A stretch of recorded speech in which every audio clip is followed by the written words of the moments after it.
Yes, it's a list of patients, and then there is a chest CT down. Yes, yes. Okay. Just 1 second. Just trying to get this off the screen. Yes. Let me minimize this.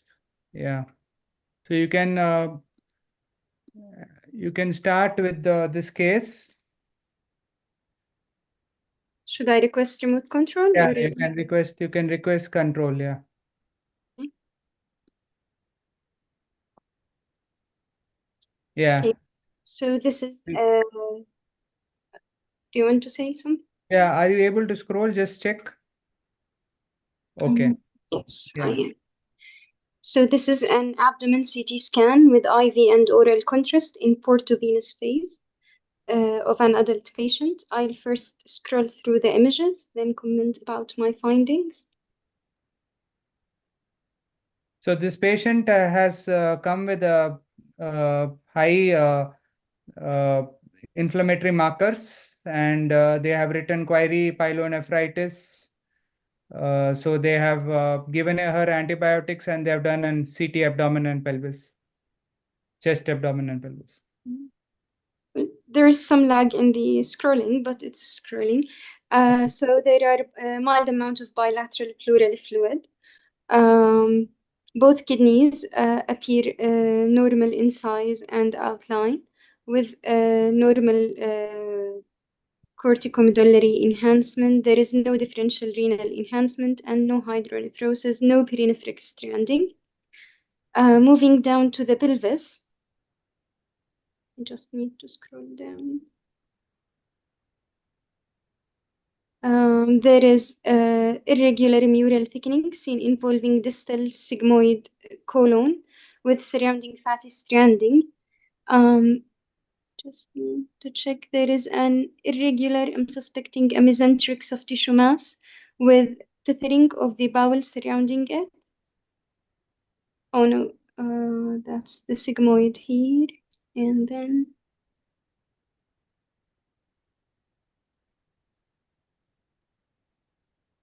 I'm just trying to delineate the anatomy. In my routine practice, I would check the coronal and sagittal reformats as well.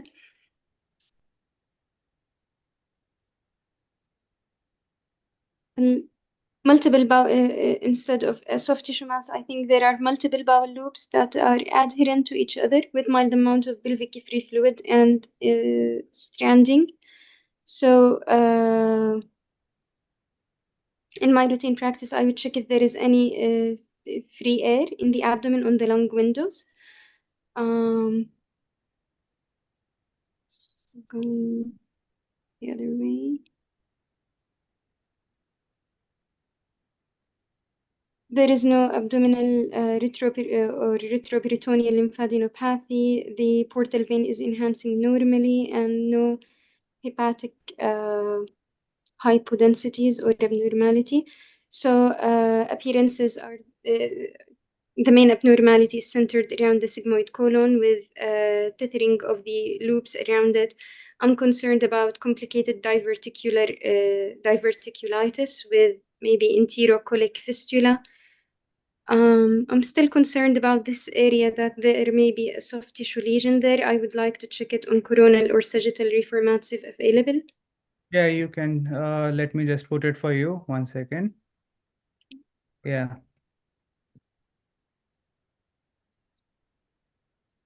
So this is coronal reformat of the same patient.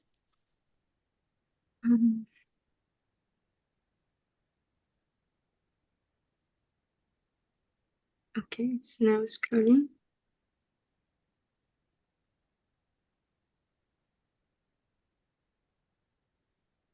So I'm trying to, ouch, it went away. Follow the sigmoid colon now, starting distally and going more proximally. Here there is the thickening and adjacent inflammation.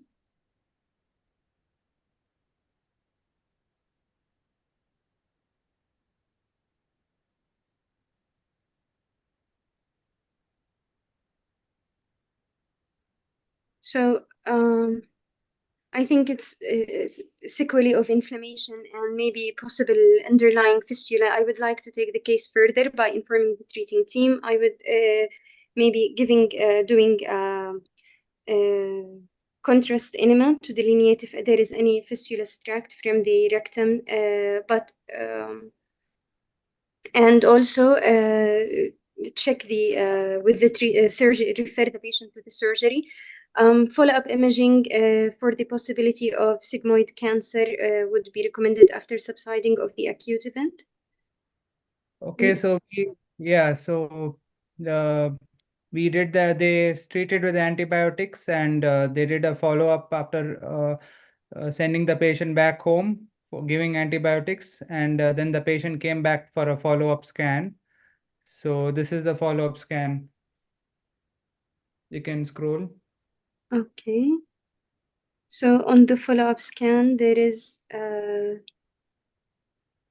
inflammation of multiple small bowel loops. In addition, there is I'm trying to check now loculated enhancing fluid in the pelvis as well.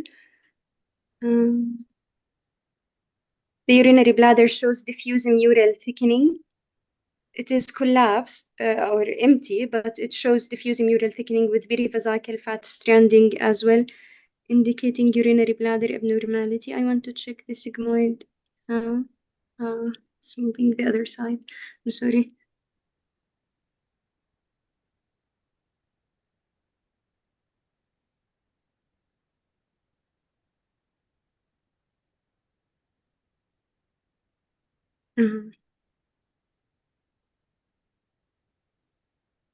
So there is more concentric thickening of the sigmoid with also thickening of multiple small bowel loops and thick enhancing fluid collection in the pelvis with enhancing wall with involvement of the urinary bladder as well. But there are no intravesical air locules. Ouch.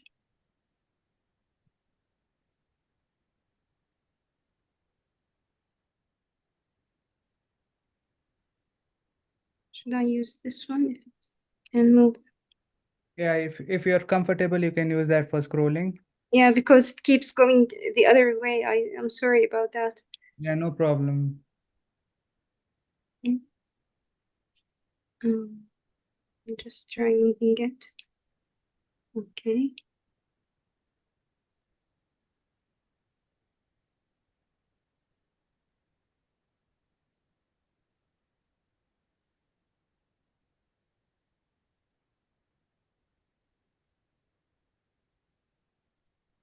So disease progression makes me concerned about presence of a mass that has progressed further and maybe invaded the adjacent small bowel and the urinary bladder wall. Other possibility is the complicated diverticulitis further, but I think it should be like improving with antibiotics instead of and I can't see any intravesical air, so I don't think it's a fistula. It may be like infiltration by the tumor of the wall instead of a fistula. But still, maybe contrast study would resolve that. It would show if there is any communication or if the wall is reactive or.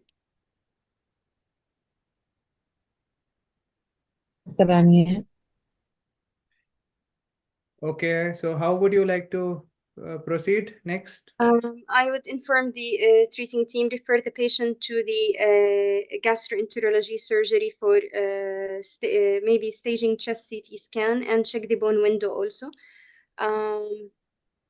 If this is the patient might be also need colonoscopy and biopsy. Discussion after discussion of the case in an MDT, of course. Okay, we'll go to the next case.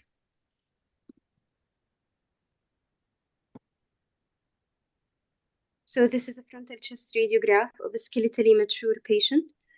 There is loss of definition of left hemidiaphragm with a triangular-like retrocardiac opacity. concerning about left lower lobe collapse. I'm trying to check for any central opacity or cause.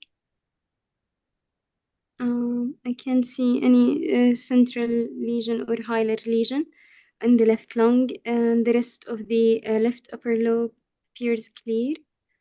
On the right side, well, there is the right heart border seems to be straight, and the reps appear more horizontal, steep. So I'm suspecting the patient might has a pectus excavatum.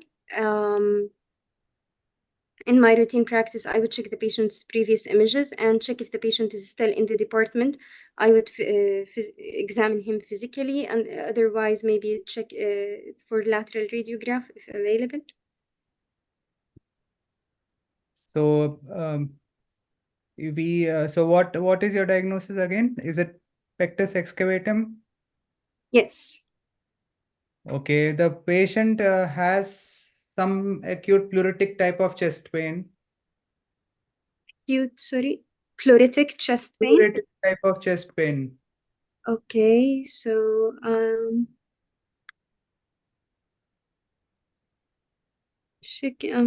trying to scan the lungs.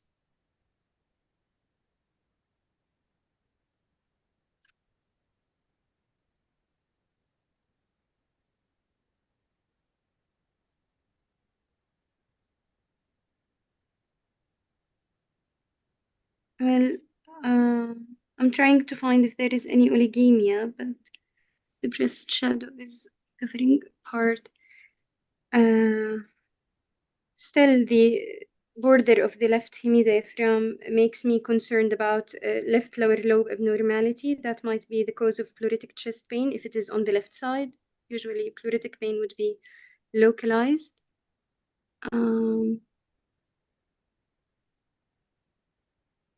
Other than that, both lung apices are clear. The hilar shadow is normal, and both costophrenic angles are clear. So my primary concern is about left lower lobe collapse. I would like to take the case further by doing a chest CT scan.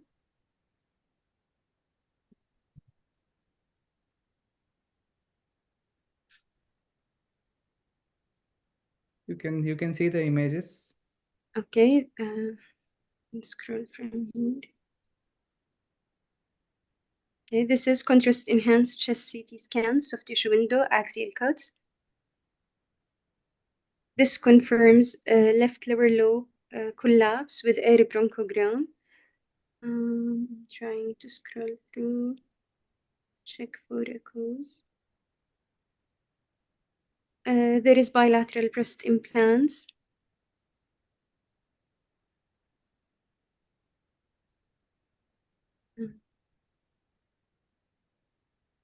Sorry.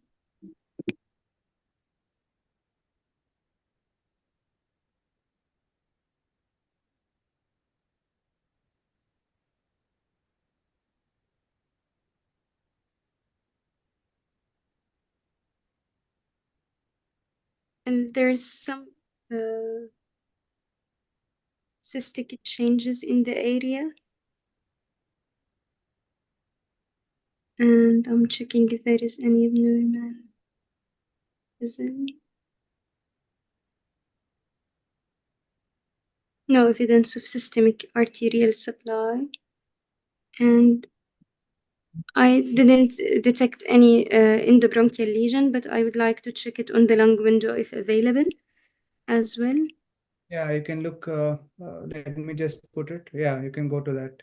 Okay.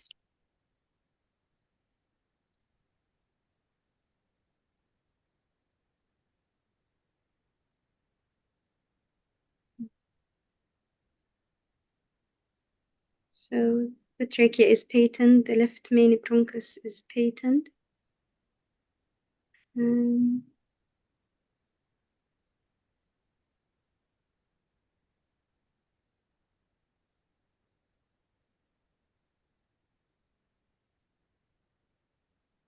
So the bronchi are patent as well. No endobronchial obstructing lesion could be seen. So causes of lower lobe collapse in an adult might be related to mucus plugging or endobronchial lesion. Maybe follow up checking with the patient previous images and follow if it doesn't resolve bronchoscopy would be recommended to rule out any occult endobronchial lesion. I would also like to check the patient's previous history. I think the breast implants were for cosmetic reasons, but I would check if there is any history of primary malignancy elsewhere.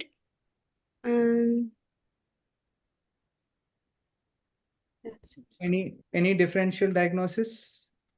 For the left lower lobe collapse, I'm thinking about mucus plugging and but the thing is that caught my eye, the cystic areas. I want to check them in the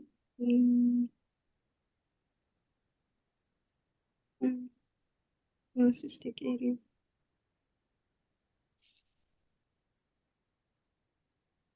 Well, endobronchial lesions like endobronchial carcinoid, maybe, or endobronchial hamartoma, also cancer, but I can't see any other features of malignancy in this image. Also can cause lower lobe collapse.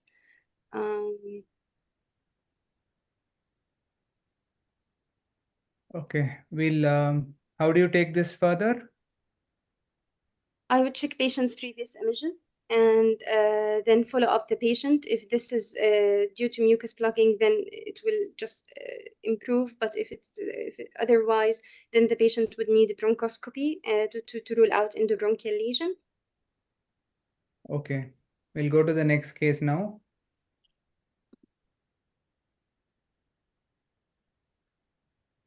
Yeah, you can start scrolling. Okay, this is abdomen CT scan with IV contrast axial.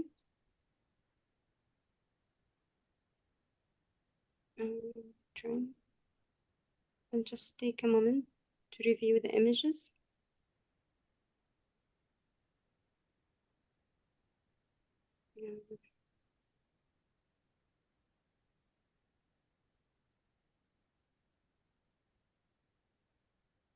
Okay, here is the uppercut going down now.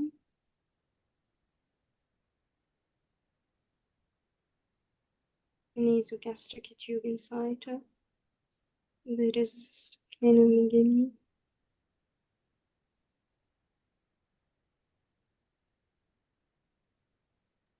Dilatation. I'm trying just to scroll through the images once, but it's lagging.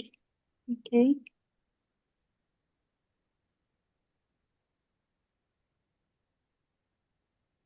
So there are multiple fluid-filled dilated small bowel loops seen at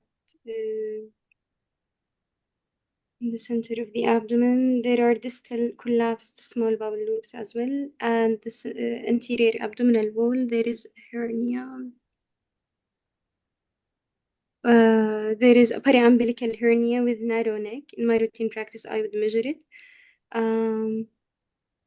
With herniating dilated bowel loops, and the distal limb is collapsed. There is fluid surrounding the herniated bowel loop, but no pneumatosis intestinalis in the herniated segment or the pre-hernia dilated segments. I'm trying to assess if there is any differential enhancement.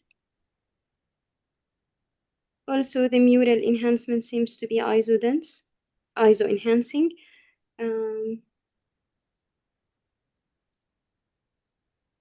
Stopped moving. I'd like also to check the lung window to check any free air, pneumatosis intestinalis or portovenous gas, but Yeah. it's not moving. So to summarize, appearances are those of small bowel obstruction. Okay. Can see the window. Okay, on this window because it's not moving now. Okay, it's now moving.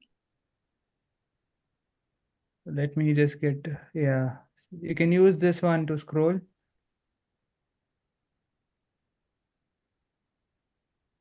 Are you able to scroll?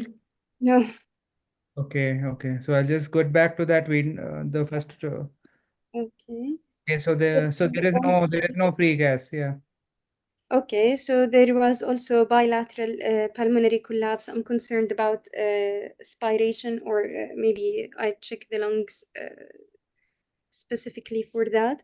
So this is an emergency, likely representing incarcerated hernia. I will urgently inform the treating team. The patient needs urgent surgical evaluation and NG tube placement for decompression as well. Okay. Are there any other features in this, in the abdomen? Are you able to scroll? No, it's not scrolling. Can Yeah. you scroll it once, please? I'll scroll it There from. was a splenomegaly I noticed when we were going down. NG tube is also inside too. There is spinal there. The gallbladder is somewhat dilated. Okay.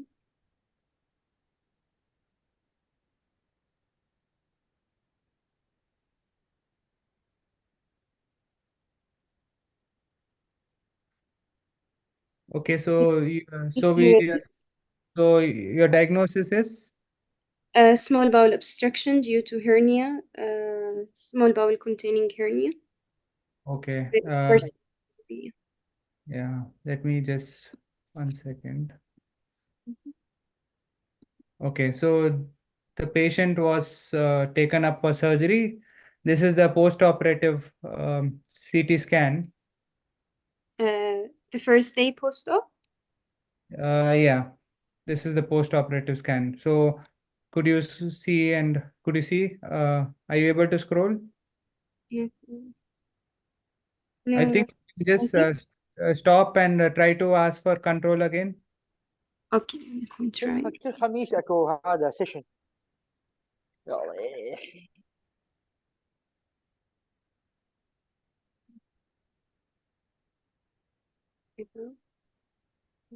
Request remote. Okay. See if you are able to scroll now.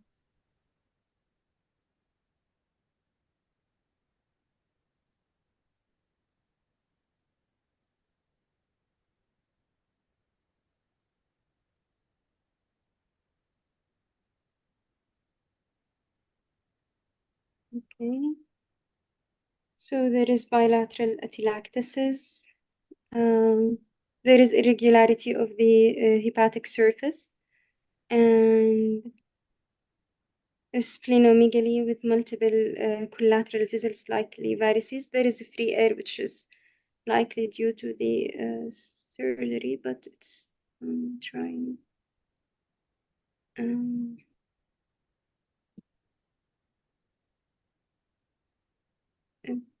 This appearance. Okay, going down once and going up again.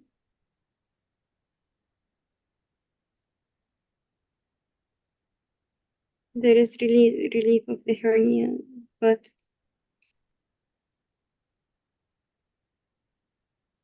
here is the cosecum, and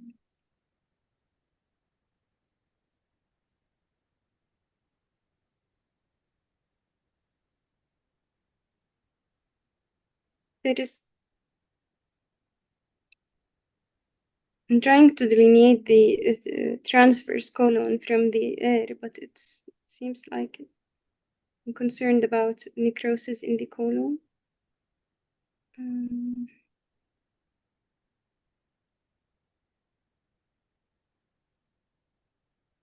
Scroll is hard.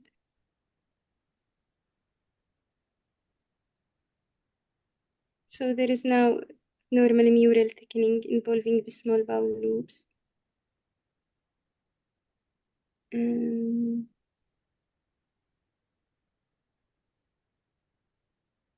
Okay.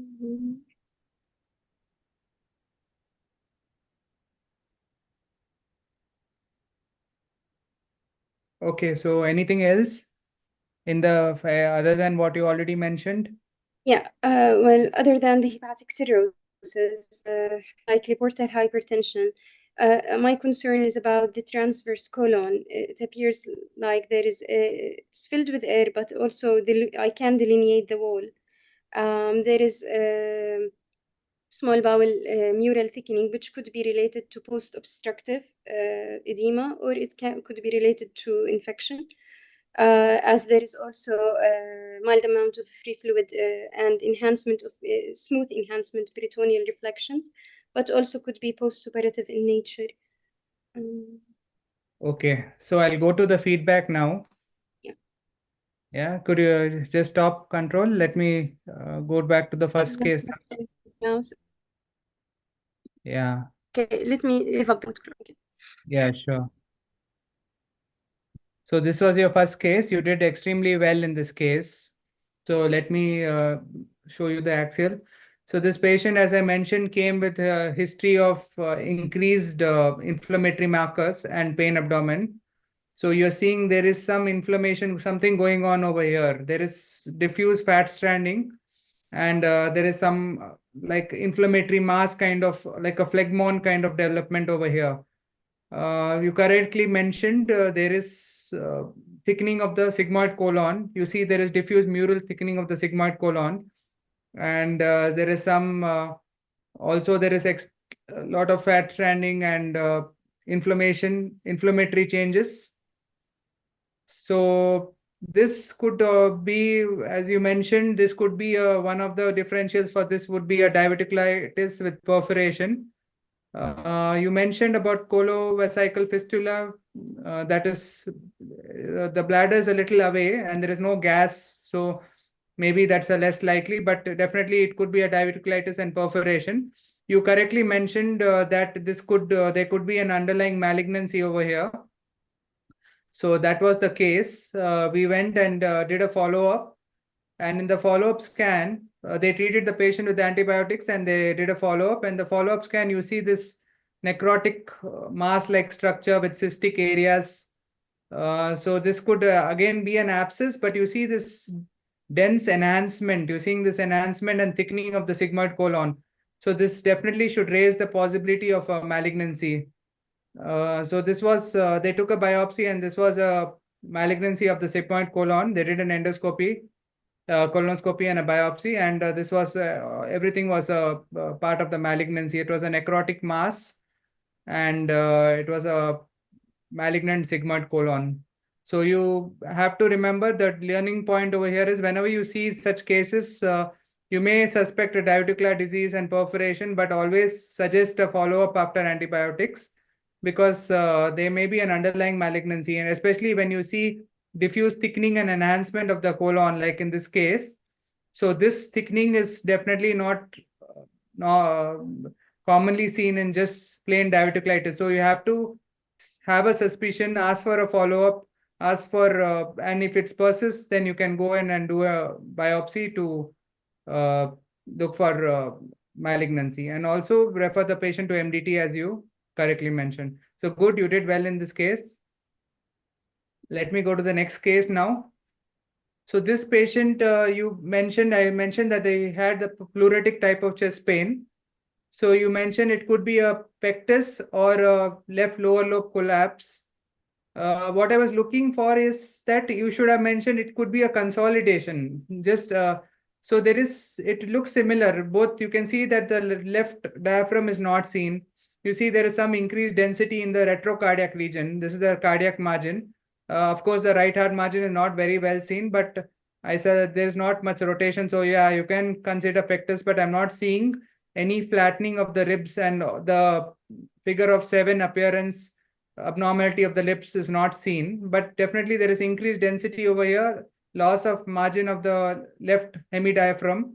So this could be a collapse or a consolidation, but in collapse, usually we see more volume loss. We see the bronchus being pulled down, but it's yes, difficult, but you should mention it could be a collapse or consolidation. You should mention that you will look at the prior X-ray because collapse can be a chronic collapse and it can be also seen in a prior X-ray. So you need to see whether it's a chronic opacity or it's developed recently. And if the patient has symptoms, you can ask for a CT to rule out an endobronchial lesion, as you mentioned. On the CT, I was looking for consolidation. I wanted you to say consolidation because there is not much, there is a lot of air bronchogram. You're seeing a lot of inflammation. You're seeing there are some inflammatory changes in the left lung also. And you see some amount of nodularity and inflammation in the upper lobe of the left lung. So this was a case of patient has pleuritic chest pain, and this is nothing but a retrocardiac consolidation of the left lower lobe with air bronchograms. So this is left lower lobe consolidation, and you need to ask for a respiratory referral, and patient should be treated with appropriate antibiotics. We'll go to the next case. The next case, you did well. In the first instant, you didn't mention that the liver has this, you see this margin? Later on, you mentioned that, but this is a cirrhotic liver. There is some portal dilatation. You're seeing that there is a moderate size splenomegaly, and patient has an acute obstructed hernia, an obstructed umbilical hernia. So there you can see this herniated small bowel loops through that, and you see the distal, the efferent loop which is collapsed, and the efferent is dilated. So this is nothing but a closed loop type of obstructed umbilical hernia. You correctly mentioned that you need to look for free gas in the peritoneal cavity. So you need to look at the lung window. You have to look at the enhancement of this bowel loop. So they're showing normal enhancement. So mention that there is no there's no incarcerate, there's no evidence of vascular compromise. So this is an obstructed hernia. Then they took the patient for an emergency surgery of the hernia, and the patient came back with pain abdomen post surgery. And we did a CT, and we saw that this, again, you see there is some amount of fluid in the peritoneal cavity. What I was looking at, you seeing the residual changes in the bowel loops, but there is one important finding which you need to mention. You see this is the superior, this is the portal vein, and this is the superior mesenteric artery. So you see there is, are you seeing this? There is loss of enhancement over here. You don't see that branches are not enhancing. There is fat stranding over here, and the branches of SMA are not enhancing. So this is acute SMA thrombosis following the complication of after the surgery. The patient has developed acute thrombosis of the branches of the SMV. Sorry, not SMA, SMV. Yeah. So note that this is an SMV thrombosis, and you need to flag this. You need to look at this. One of the checklists for a abdominal CT should be looking at the vascular structures, which is very commonly asked in your FRCR exam. So look at the vascular structures, look for thrombosis, and this is thrombosis of the superior mesenteric vein, not artery, the vein. And you need to flag this case and inform the referring clinician about this. So these are the three cases what I had given. Well done. You did very well. Thank you. We'll have the next candidate now.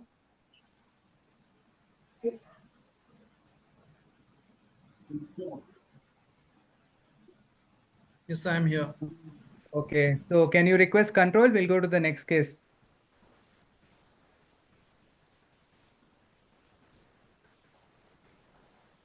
This is your next case. Let me, yeah.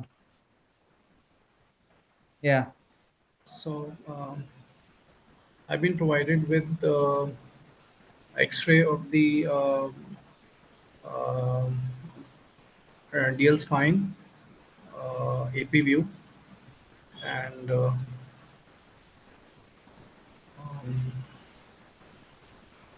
I can see that that there is some there's some changes of thumb printing seen in the bowel loops, And besides that, I don't see any obvious abnormality in the spine. And besides that, the psoas shadows they look normal to me, and the visualized liver also looks normal, although I can see some lucency in the right paraspinal location, just medial to the liver, uh,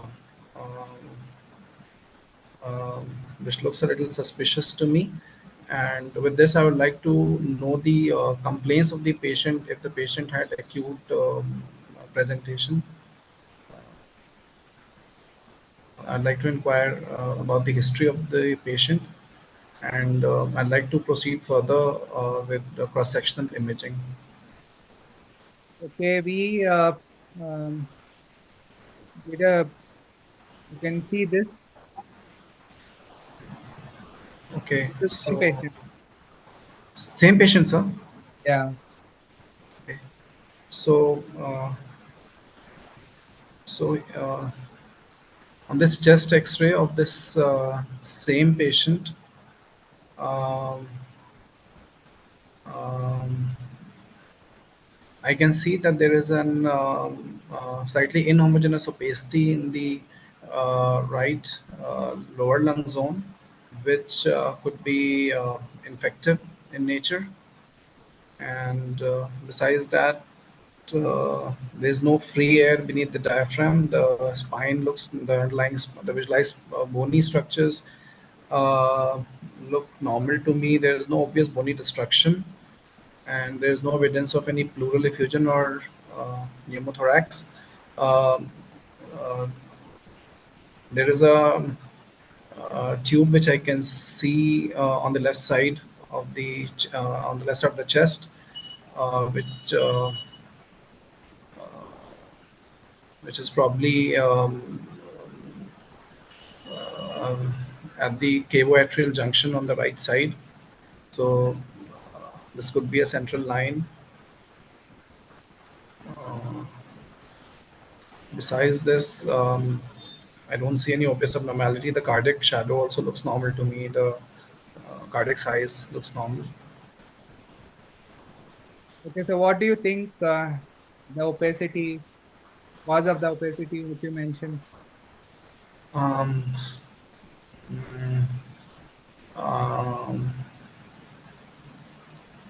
I think it has got a wide differential. I think it needs to be correlated with the clinical profile of the patient. And although on this X-ray the patient seems to be sick, so this could be due to severe infection, acute episode of infection, or could be due to some neoplastic pathology as well, because the patient looks sick as far as the central line and the condition, overall condition of the patient appears on this X-ray. Okay, so what you said neoplastic, like uh, what kind of neo? Could you elaborate that? Um, um, this could be lung malignancy, but I cannot see the borders laterally of this very well. So it can be a pleural based lesion as well. So, and besides this, I can also see some opacity, which is in the surrounding lung parenchyma as well. And the lateral margins of these opacities are not very clear. So I am suspecting that these could be pleural based also. Not very sure on the X-ray whether it is primarily pulmonary. So I'd like to proceed further with cross-sectional imaging for better assessment. Okay,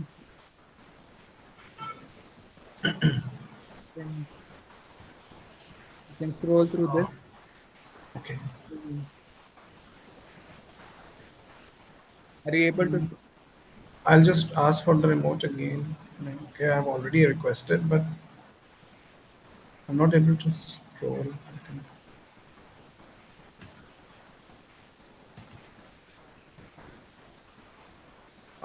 I'm not able to scroll. Are you scrolling it for me? Okay. Just try asking for control again. Sorry, Asha, okay. No, the option that is available is give up remote control. So should I give up? Yeah. Okay.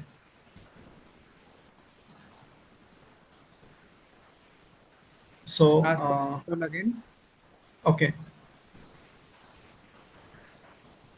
Requesting again. Okay, now try scrolling that. Yeah. Okay. So I've been provided with MR images of the same patient, and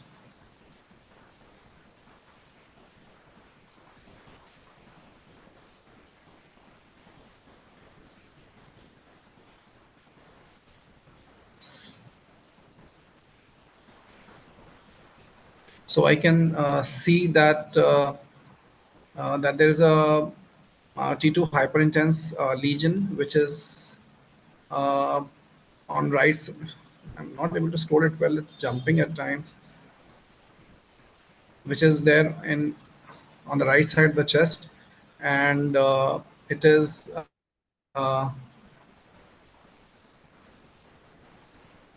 it is primarily centered in the superior segment of right lower lung lobe, and it seems to be invading the chest wall as well.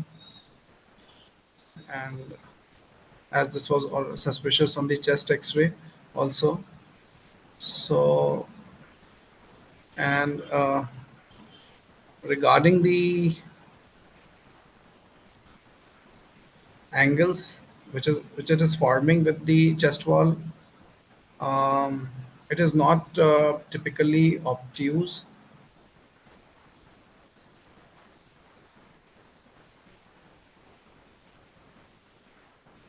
So, so this seems to be primarily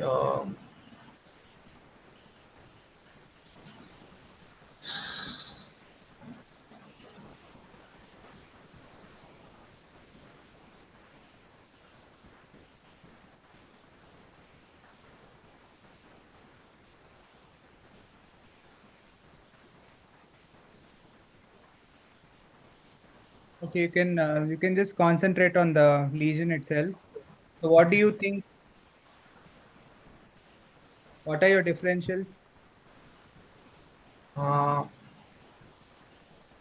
so. So since this is a T2 hyperintense lesion, can I have a look at one or two other sequences if they are available? Yeah, you would help. T1 and diffusion weighted. Okay.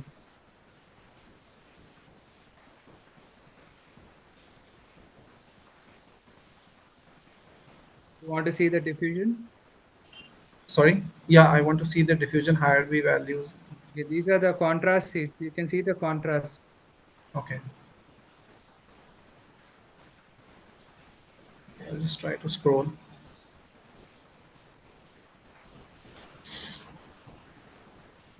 It's not moving.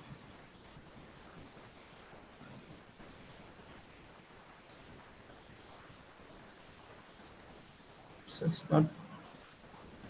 Yeah, now.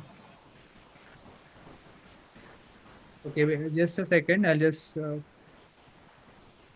yeah.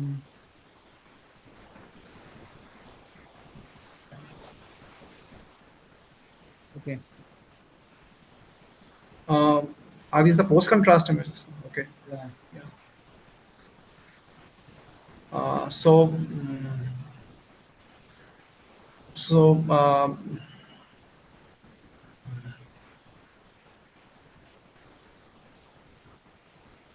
So what do you think this lesion is?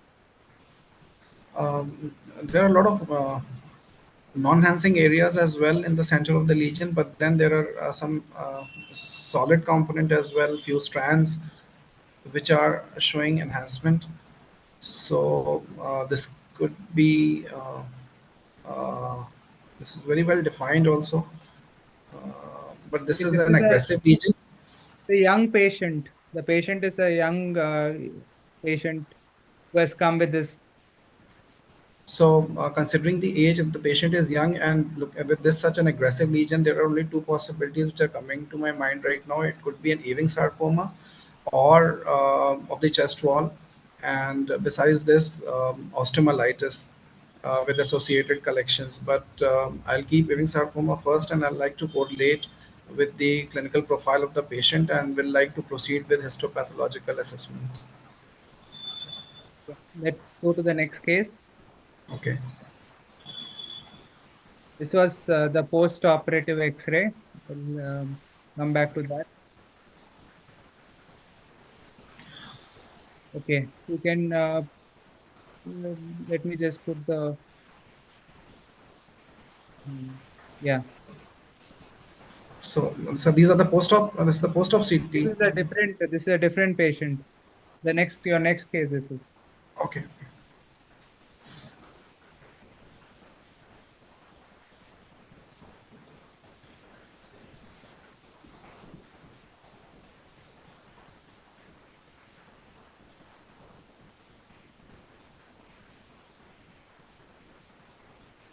So I've been provided with CCT abdomen images of this patient, and I'm just scrolling through the images.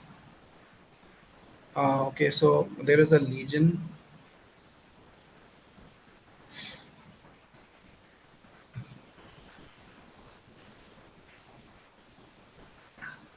So there's a lesion which is there in right lobe of the liver, which is hypodense, showing mild enhancement.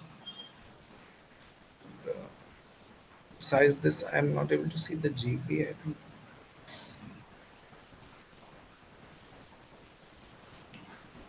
I'm not able to scroll properly. It's jumping at times, and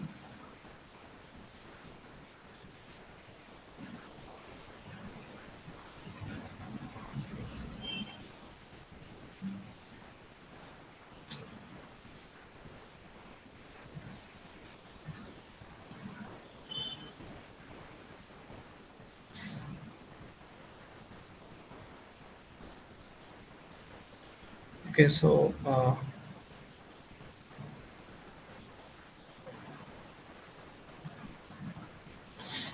not too well. I've noted some thickening at the medial aspect of the cecum. I'd like to go back again to it to review it again and to look at the enhancement pattern. There's a cystic lesion on the right side, which could be a right ovarian simple cyst, as no obvious enhancing solid components are noted within it. And then I'm going up again just to look at the findings which were related to the bowel, which I noted. So there seems to be soft tissue thickening, hypodense soft tissue thickening at the medial aspect of the cecum. I'll also like to trace the appendix.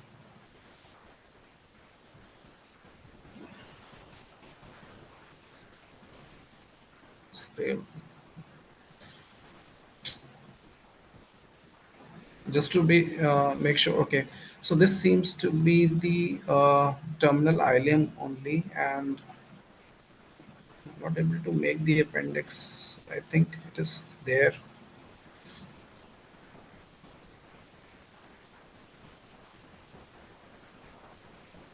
And there seems to be some calcification also. Uh, so I'm not able to scroll properly through the images.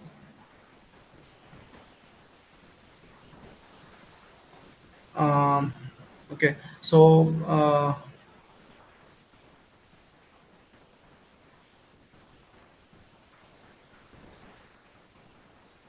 so I'm so my final impression is that there is a soft tissue thickening at the medial aspect of the ileum, sorry, medial aspect of cecum, which is involving the terminal ileal loop as well, and the IC junction. Appendix I couldn't see clearly, as I was not able to scroll properly. And besides that, there is a liver lesion in the right lobe, which is suspicious, which is not a cyst or a hemangioma. So um, um, So my first, so can I look at the coronal sections? Yeah, sure.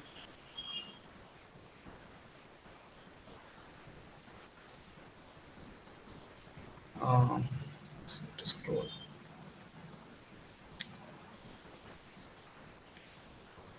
Again, it's not scroll moving. Okay.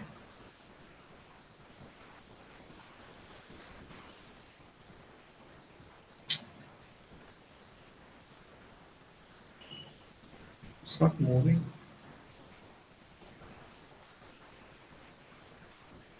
So, so this does not look like infective or an inflammatory process to me because there is a significant amount of soft tissue thickening which I'm seeing there. So my first possibility would be this could be a neoplastic pathology with liver metastasis, and mm,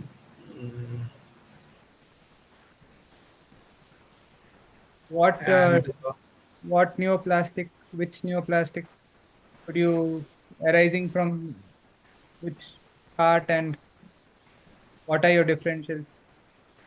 so I'm thinking about two possibilities which I need to check properly in my routine practice. I'll try to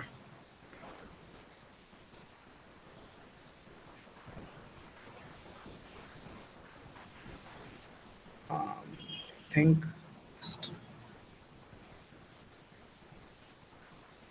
I'm just trying to delineate the appendix, because I'm also thinking about carcinoid also. But I would like to see the arterial phase liver then to look for whether it is hypervascular liver lesion or not, because in carcinoids there are hypervascular metastasis. And the second possibility which I am thinking about is adeno-CA with liver metastasis, but I will definitely try to exclude a carcinoid with with hypervascular liver metastasis if arterial phase liver imaging has also been done. How do you confirm it's a carcinoid? Sorry, sir. How will you confirm it is a carcinoid tumor? I would like to look at the liver metastasis in the. I like to do arterial phase imaging.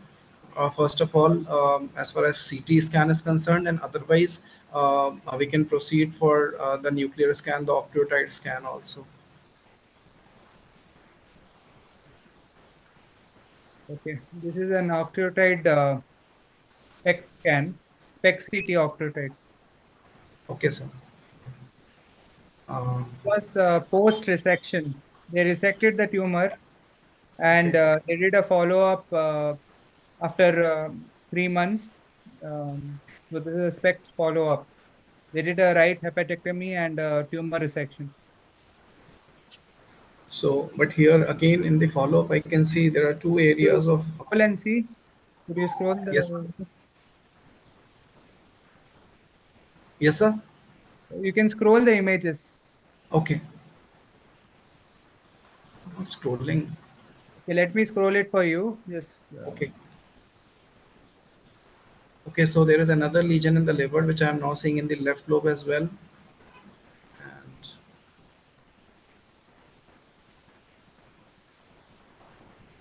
so what's your final diagnosis? so my final diagnosis is a carcinoid with liver metastasis. And on follow up, again, the disease is still there, and it has maybe it's a residual or recurrent disease. It can be reviewed on the previous CT also, uh, whether it was there in the previous scan also and was missed. So, or it could be a recurrent disease. Okay. This okay. This patient had gone to a holiday. She's gone for a holiday to Cyprus, and Okay. then she came back with some non-specific pain in the abdomen.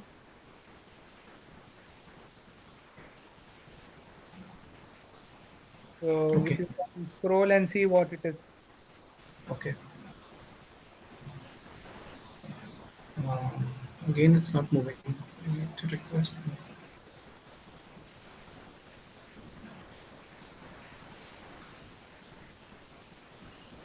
Okay, I'm just trying to scroll now.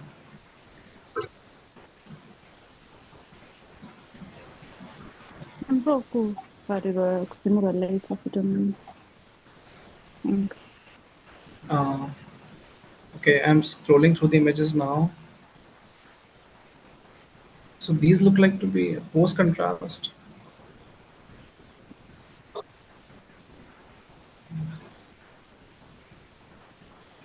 Uh,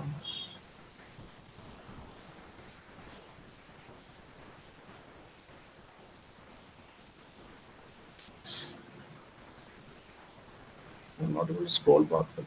To scroll it for you. Yes, sir.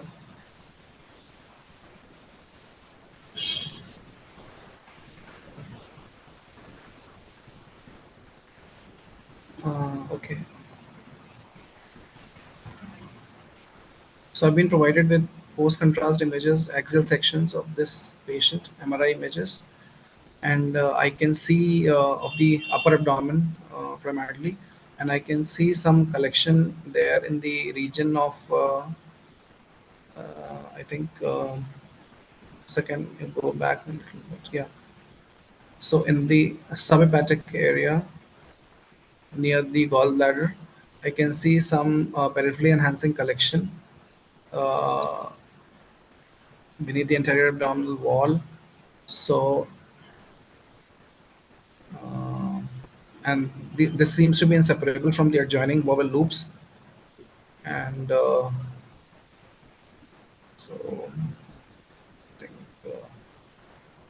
I think these seem to be abutting the liver surface, but they seem to be inseparable from the adjoining bowel loops. And um, so can I see the coronal, which is post contrast?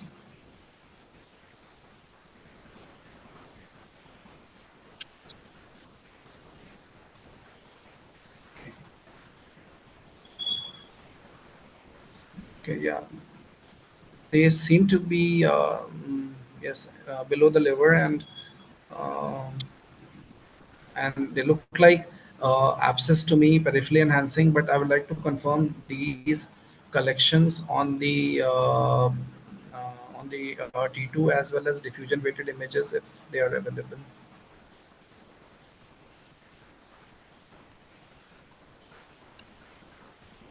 Okay, so these are the T2 weighted images, and yes, these look bright, hyper intense on these sections, and I would also like to see whether they are restricting or not.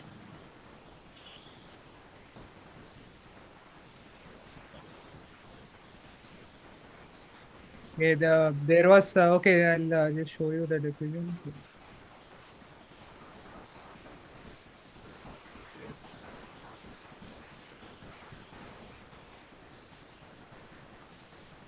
Yeah. Okay, so there is intense restriction also in these. So this further confirms my diagnosis of abscess in this location, and and per se the liver looks normal to me. I will just like to review the liver once again for any ISBR prominence or dilatation, which was Okay. although not evident to me on the first look. Yeah. So what would you like to do now next? Um, um, Before that, I would I'll like show to. we have a CT also for the patient. You can look at Okay, it. Can you scroll through? Or do I'll you try want? to. Okay. So if you can scroll me, that will be a little easy for me. Okay. So I've been provided with CCT images of the same patient, and the liver and gallbladder looks normal to me, and the findings which were seen previously are again noted here. And um,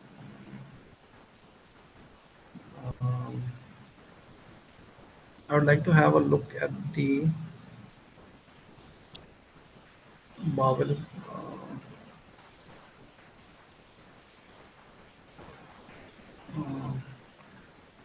so as there is no obvious leakage of contrast, I don't suspect any obvious bowel perforation because there is no positive contrast noted in that collection. Um, Okay.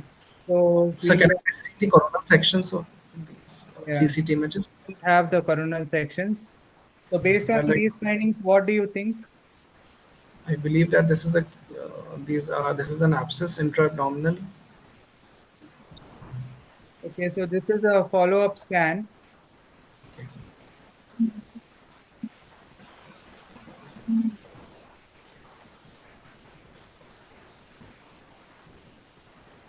So in the follow-up scan, the collection seems to have largely resolved, and there's no free gas which I'm seeing, or any obvious bowel pathology, and no liver lesions which I can appreciate.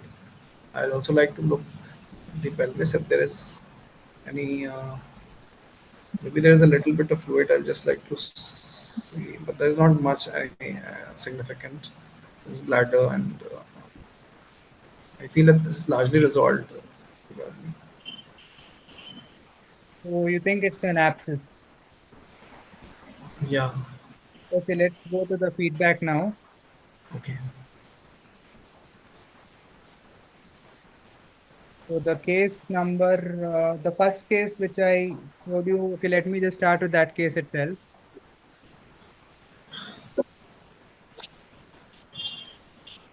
So, so this case, you mentioned the findings correctly. You saw that peripherally enhancing, you saw the diffusion restriction.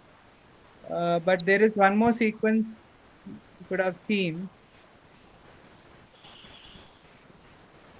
So this is a T1 weighted image. Okay. So what you're seeing is, there is a that collection which you mentioned in the subhepatic region.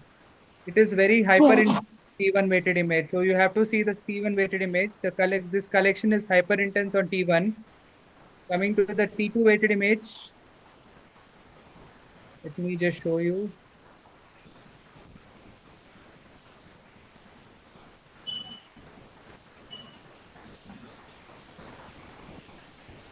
So the collection is hyper intense on T1. And post contrast, you're seeing this peripherally enhancing collection. So I mentioned that the patient had gone to Cyprus and came back with a non-specific pain. You're seeing a So peripherally enhancing hyperintense collection, which is hyperintense on T1 and showing peripheral enhancement. And on the T2 weighted image,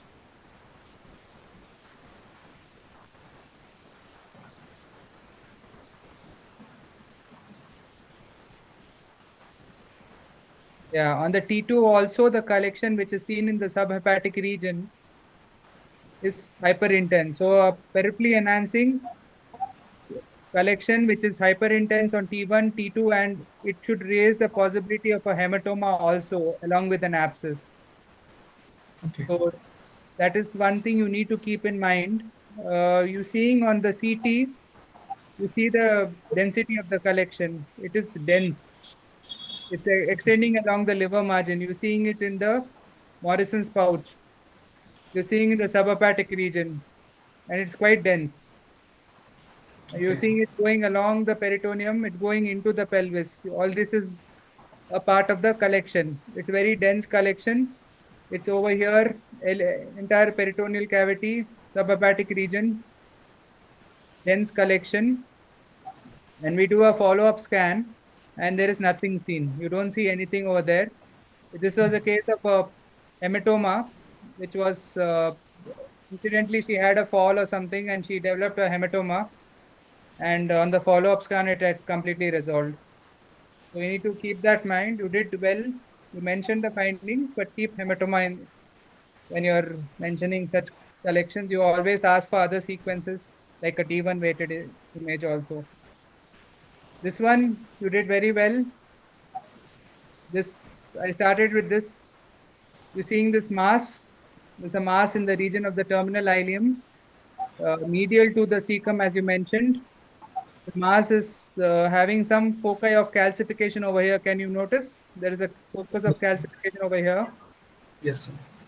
And on the axial sections, it's more or less an arterial phase. You can see the aorta. So you said you wanted arterial, but this is quite an early phase of imaging.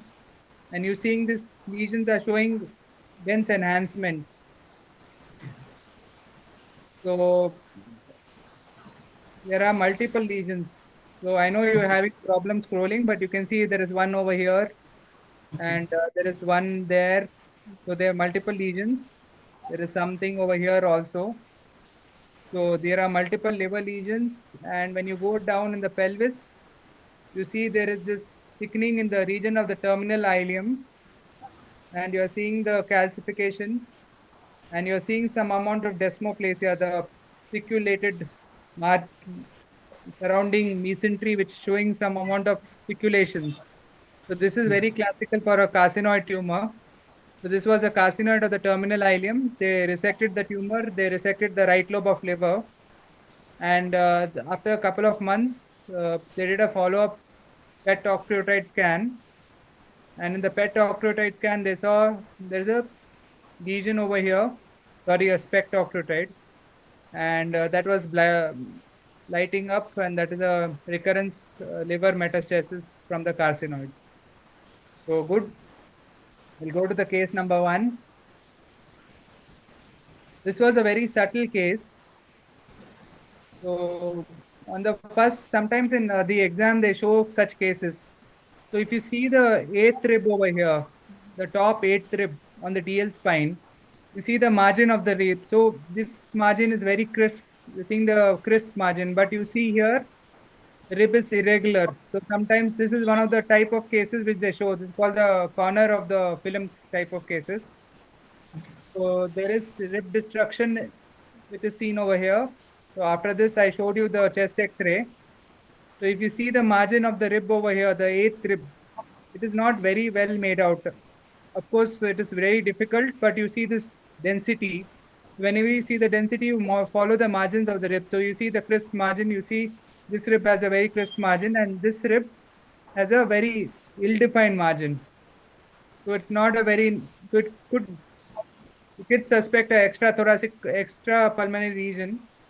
You mentioned very well that it could be a pleural lesion because of the signs, which is the incomplete border sign. You're not seeing the complete margin of the lesion, which is seen in a lung lesion.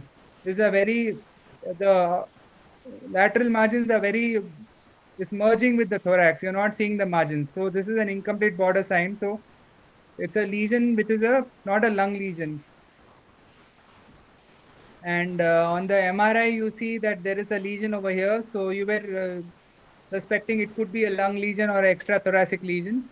If you follow the ribs, you see that there is rib destruction. So the lesion is invading, actually it's arising from the ribs. So it's arising and going into the thorax. So this was a case of Ewing sarcoma because it's a young patient, such a lesion. You correctly mentioned that Ewing should be one of the first diagnosis which you need to consider.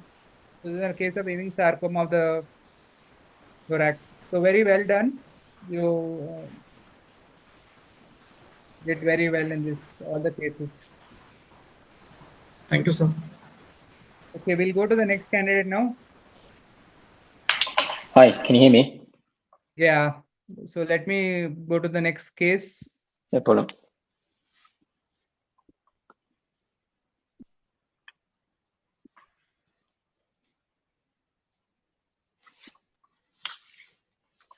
Yeah. So this is your next case. Okay, just gonna request. Can you move for yeah. Okay, so I'm just gonna scroll through my images and then present my findings. So this is a lung window contrast phase of the chest.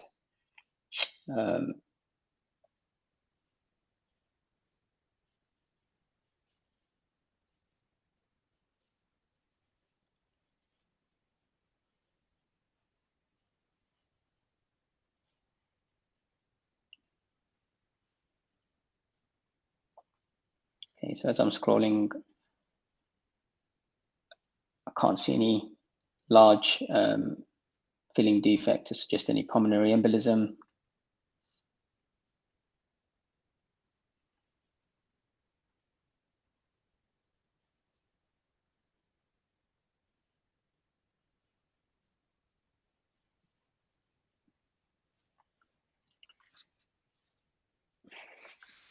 There are some bibasal atelectatic changes.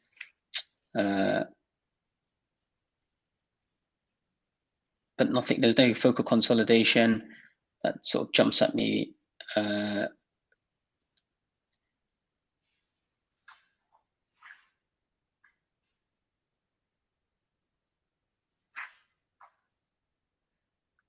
Can I get the history of the patient? I'm assuming this patient's potentially a smoker. I can potentially see that there is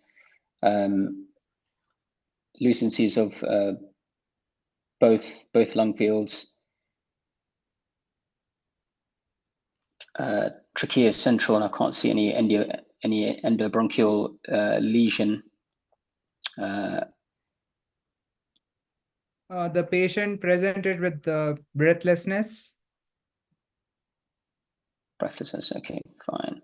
Just gonna. Normally, my day-to-day practice, I'd also look at coronal images and look just below the diaphragm to see for any other potential causes. But given this patient's breathless, I mean, they can see some fine linear atelectatic end bronchial sort of changes at the periphery of the lung. I can't see any cystic lesion. I can't see any lung collapse. As previously mentioned, I can't see any consolidation. Can I look at mediastinal window as well, please?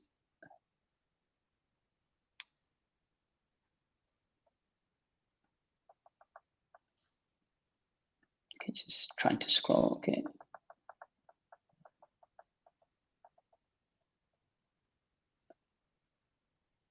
So as I'm scrolling,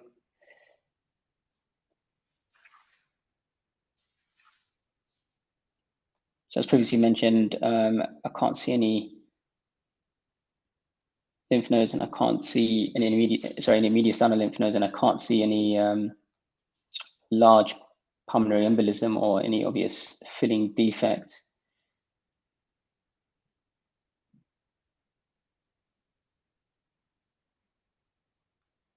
Just gonna look at the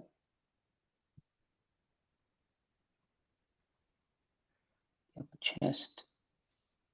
There's nothing in the lung apices.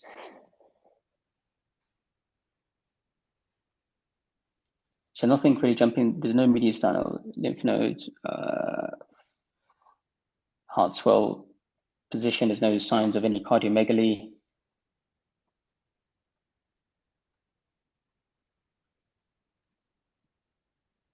Do you want to have a look at the coronal images? Yes, just before I do this, I was looking just at this aorta, just seeing if there's if the contrast pacification of it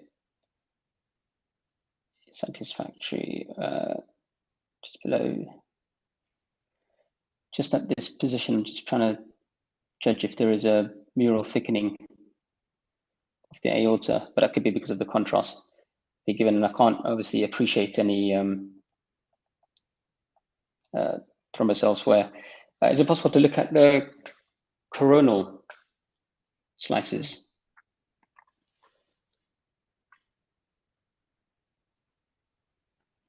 So again, just going to scroll through the coronal images.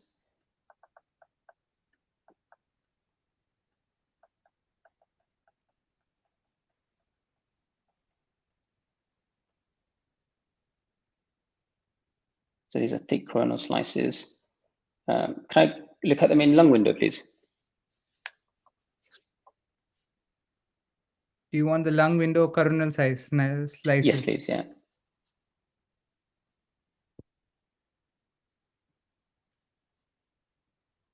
Yeah, I can scroll. Okay, just going to scroll.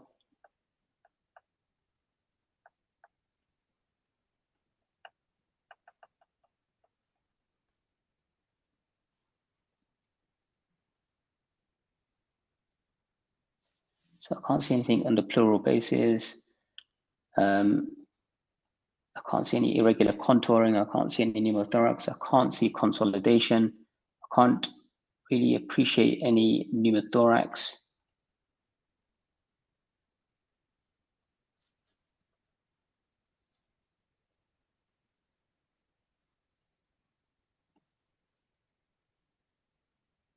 Do you want to look at the mediastinal window, coronal slices once more? Yes, please. Yeah.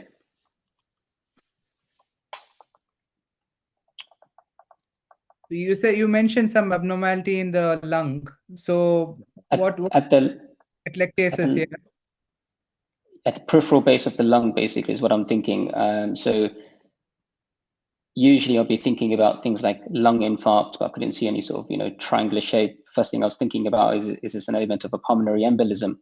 But as soon as I was following the segments, nothing was catching my eye in the main lobar branches, but normally I'd look at that in the axial slices. And these are the thick coronal slices at the moment, and nothing seems to be sort of jumping at me. Take a look at the axial again. Yeah, I'm gonna look at the axials basically, and I'll follow the little elements of opacity that I can see in the lung bases, and check if there is any sort of filling defect within the smaller subsegmental branches. Okay. Yeah, let me just put the thin slices.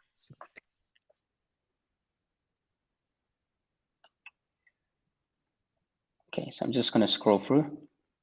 Yeah.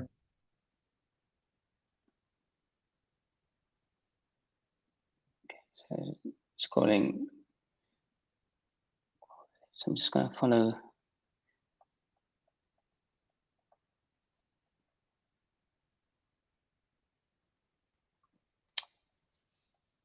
I think there is a filling defect in the right. Is there?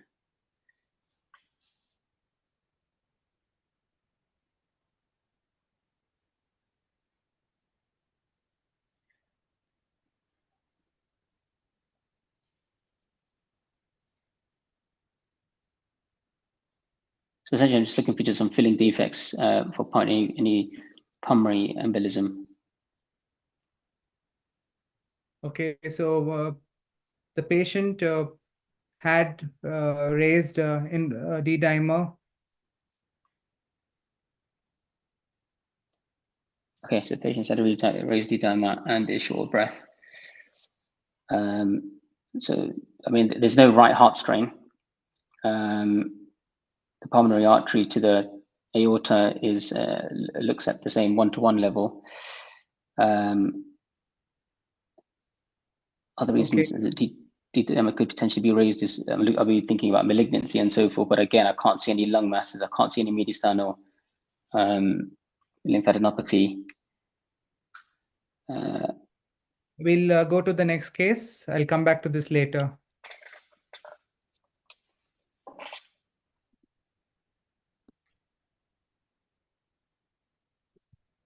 So this patient, yeah, this is a scan. Let me just show you.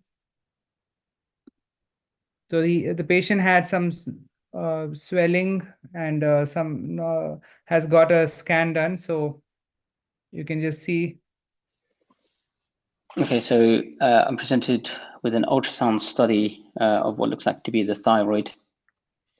What I can see is on the left-hand side of the image, there's a well-defined hyperechoic lesion, which is of the inferior left lobe of the thyroid. And the subsequent image on the right demonstrates no vascularity of this lesion. Is there any other sort of? Yeah. This is another section. Okay, so the region of the supraclavicular fossa demonstrates again a well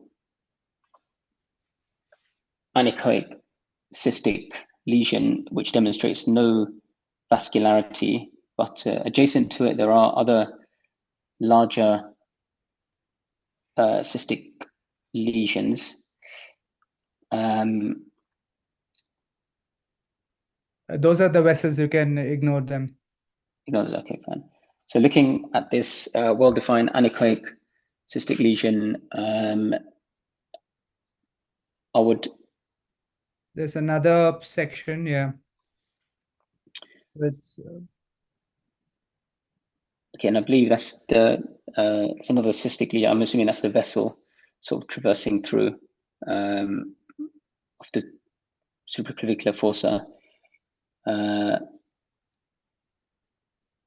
And I can't see anything on this particular image. So what we do have, actually on this particular image of the right thyroid lobe is a heterogeneously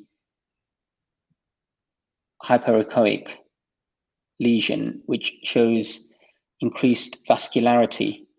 I can't see any macro or micro calcification, but it's showing increased vascularity. I'd correlate with the patient's clinical history for one to check if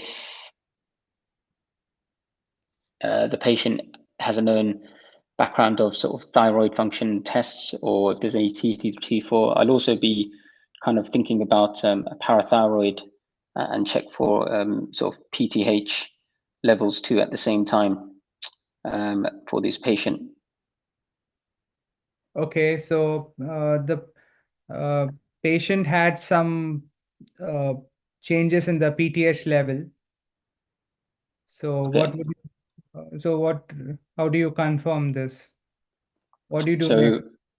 so the next image would be a nuclear medicine image. I would probably want to do a system maybe study.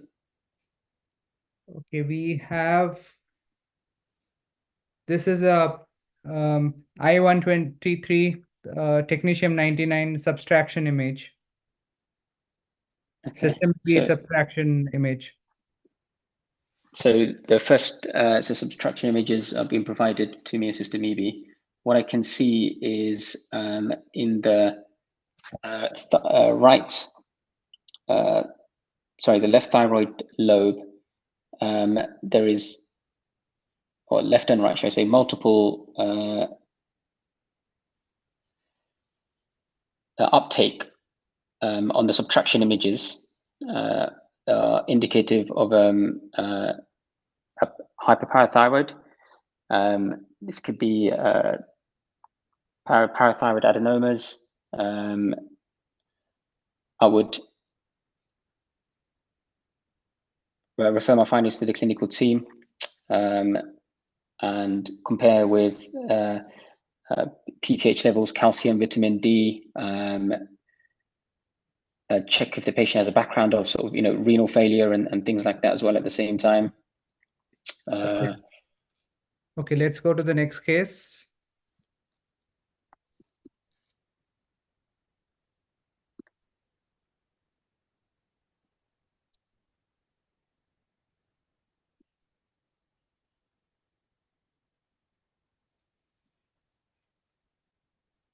Just a second. Yeah. Okay, so I'm presented with frontal projection, lower lumbar spine and pelvis images. On initial inspection of this film, I can see there is a dilated contour above the pelvis, which is in the region of the abdominal aorta. So I'm concerned for a abdominal aortic aneurysm. I can't see any other, apart from degenerative changes and so forth. I can't really appreciate any obvious fractures or anything like that within limitations of a plain film being provided. So I would, one, pick up the phone, call the referring clinician, see if their patient is a known history of a AAA. Given the size of this would need immediate vascular input, a CT angiogram of the abdominal aorta, will need to be performed. And if the size is, I believe, above sort of 8 centimeters or so, this will need immediate intervention. But if not, then there are vascular pathways in place. Okay, you can, yeah, you can look at, you can ask for control. Okay.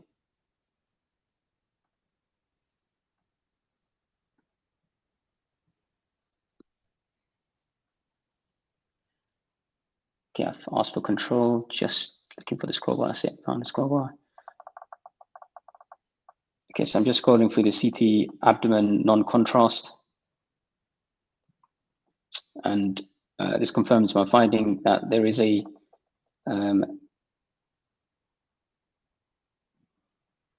infrarenal abdominal.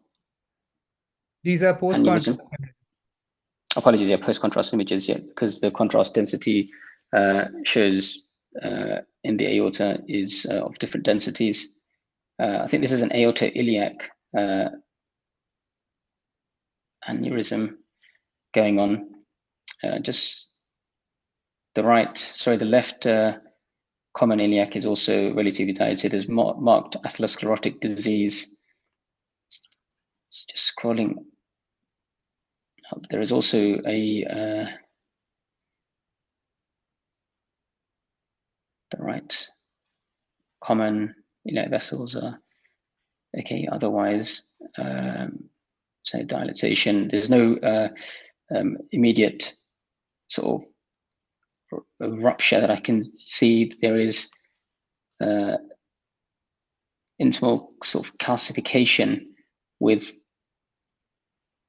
what looks to be a bird beak type appearance adjacent to the IVC. This is concerning for an impending rupture. I can't see any free fluid within the abdomen. So, and I just want to look for, I'll just look for other findings as well at the same time. Some parapelvic cysts in the left kidney.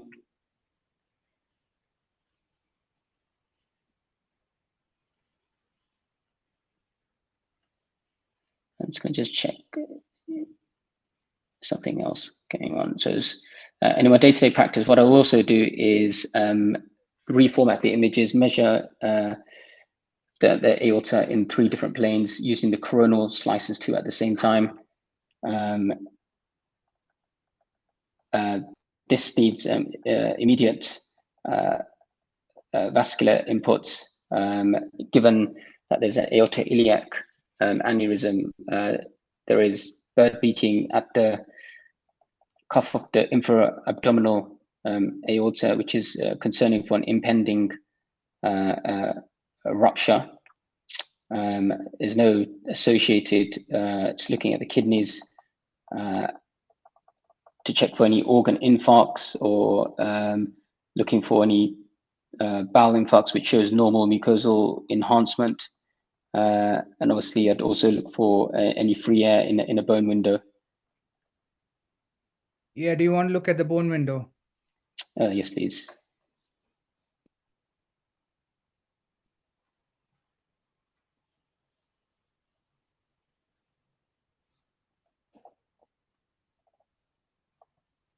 Yeah, you can scroll through.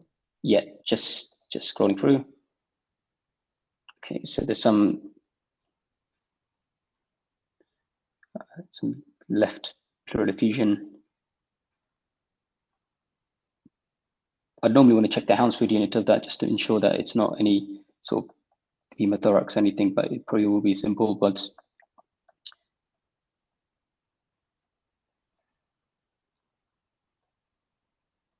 I just want to just go towards the abdomen. So sorry, the abdominal aortic aneurysm, just to make sure there's no 1 gas, and 2, just to make sure there is no aortic enteric fistulation as well. So those are the things I'll be sort of trying to look for, which I can't see, and I can't see any free air anywhere within the aorta or within the the bowel to suggest any perforation. So now I'm just going to look at the sort of some renal sort of calcifications. Actually, I'll take that back. There's no renal calcifications. It's just probably elements of cortical thinning, probably the background of chronic kidney disease. There's marked degenerative changes of the axial skeleton.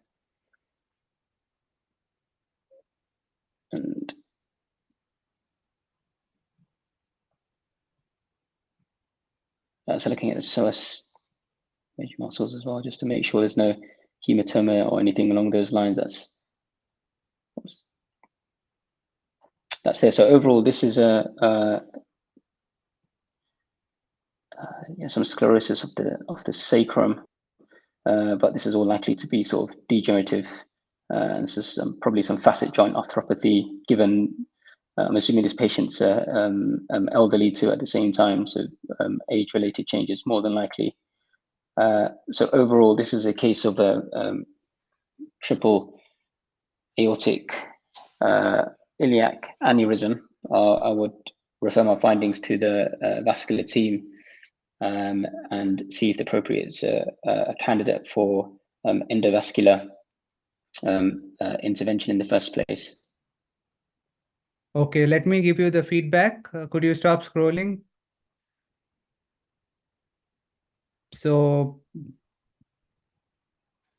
I'll start with your first case.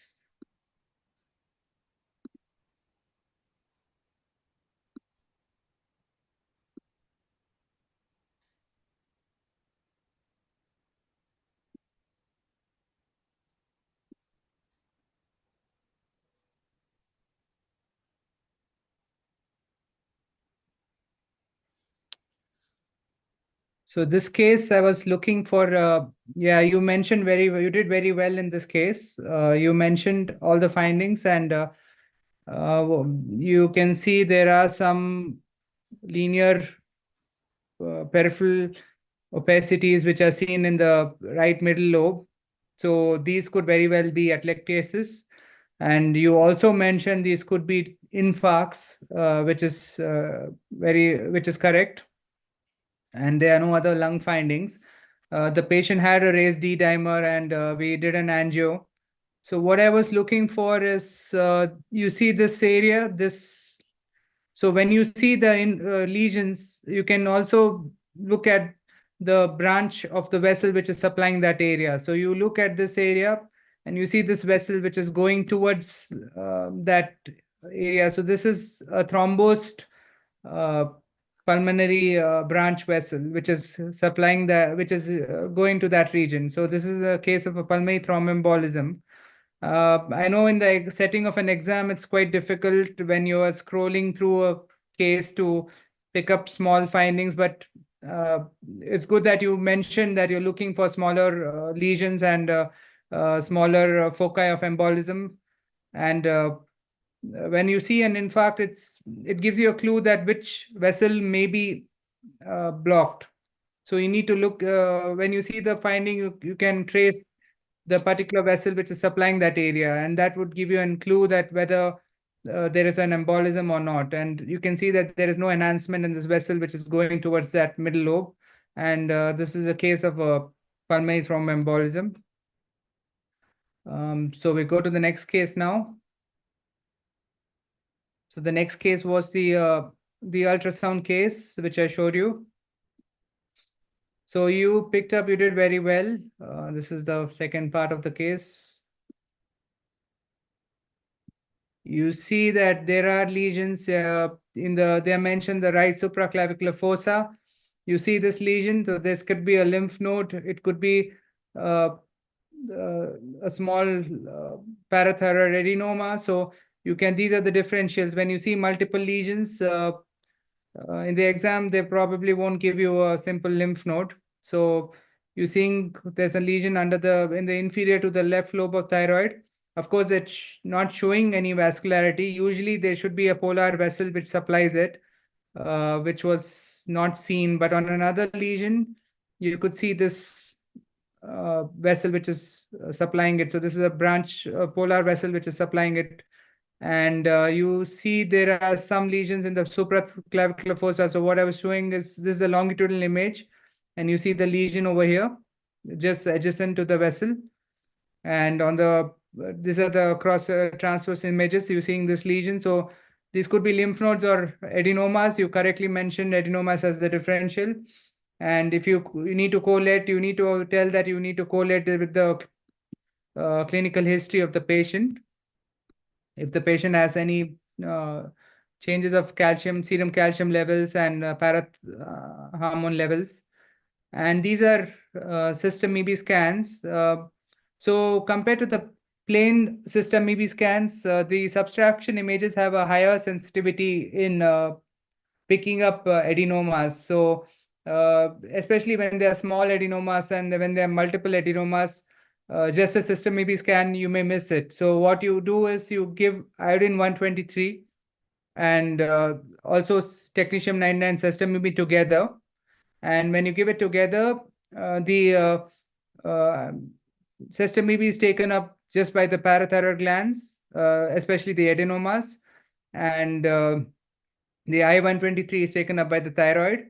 And then you subtract the images, and on the subtraction images, you can see this. So you can see this is the one in the supraclavicular fossa, and also the one in the inferior to the left lobe of thyroid. You see this uptake, and these are the parathyroid adenomas which were seen on the ultrasound. So in the exam, you may get some nuclear medicine cases such as this. Yeah. Now we go to the next case.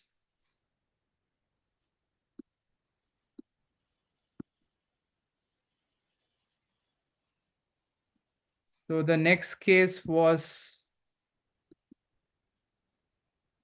yeah, this was your next case. So in this the finding is, yeah, there is a large aneurysm which you very well picked up, and you recommended correctly that you would inform. Of course, if it's a chronic aneurysm, there is no need to, you just need to follow it up. But there's a very large aneurysm, and there is a definite chance that it may rupture. So you need to inform the vascular surgeon and at least let them know if they don't know about it. And on the you seeing that there are some inflammatory changes which are a warning sign. You see this very large, partially thrombosed aneurysm, and it's kind of leaning against the IVC, and there are some inflammatory changes surrounding it. So there is a high chance of rupture, and you need to inform the referring clinician that there is a chance of rupture, and they need to be you need to refer to this to the vascular surgeon. But there is one more thing. In this patient, you seeing when you see the bone window, you mentioned malignancy, sclerotic. Is it what you have mentioned? Yeah. Yeah, you mentioned this, but you didn't ask for you need to always look at the sagittal. At least when you see something, you can ask that I want to look at the sagittal images, and you see that there are sclerotic metastasis. The patient had, and when you go back to these images, you go down and you see the prostate is quite significantly enlarged. So we went ahead and we did an MRI. And on the MR images, you see there is definite evidence of signal changes in the bone. Yeah. So this is, there is also the patient has a prostatic cancer with skeletal metastasis.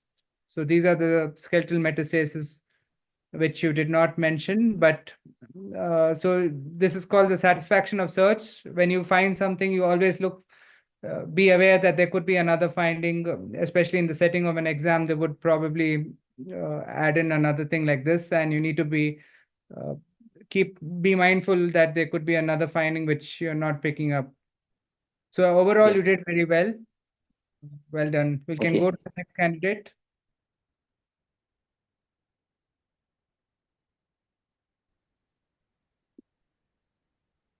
Yes, can you hear me?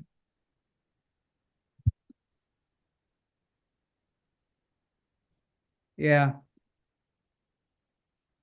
So this is your next case. Can you ask for control?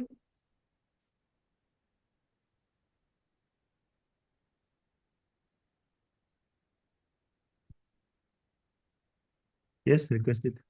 Yeah.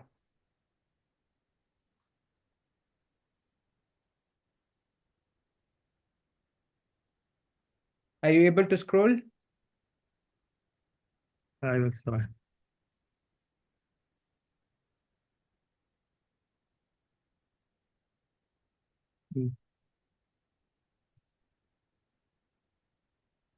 Okay, just 1 second. Let me go to the abdominal images. These are the thorax images. Yeah.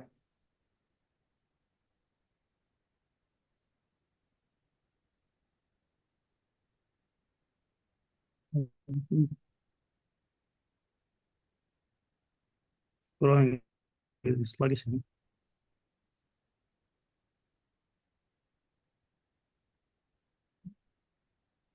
You can scroll using the red arrow on the top, Yep. the red square. Yeah. Yeah.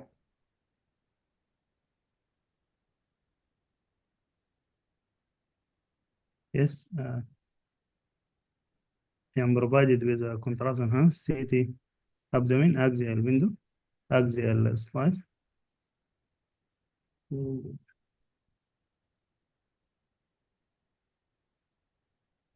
I think it is difficult to scroll. This, can you scroll for me? Sure. But in the exam, they would ask you to scroll. So I would prefer if you're able to scroll. Okay, I will try, but I think my connection is. Okay. If you're not able to scroll, you can tell me. I'll scroll for you.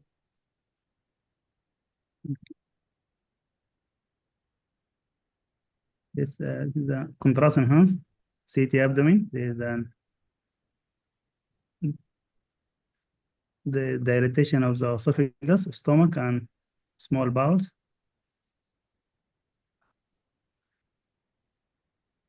You will scroll, or I can scroll. If you want me to scroll, I'll scroll. Okay. Okay. Do you want me to scroll? Yes, yes. Okay.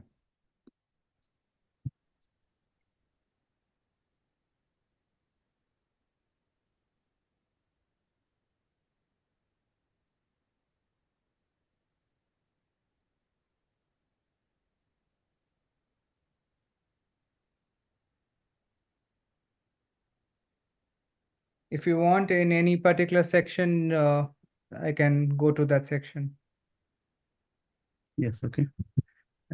There's a dilated fluid filled with small bowels, stomach also, and esophagus are dilated. There's also free fluids. Scan lung showing bilateral consolidations. That at the region of the right iliac fossa, there's impression of a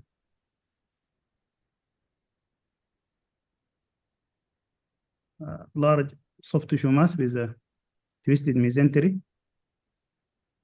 So that can I look at this region, right iliac fossa region?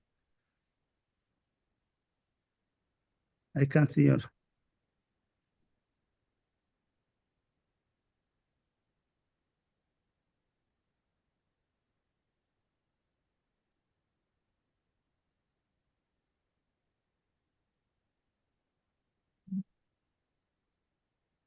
Can't Are see. you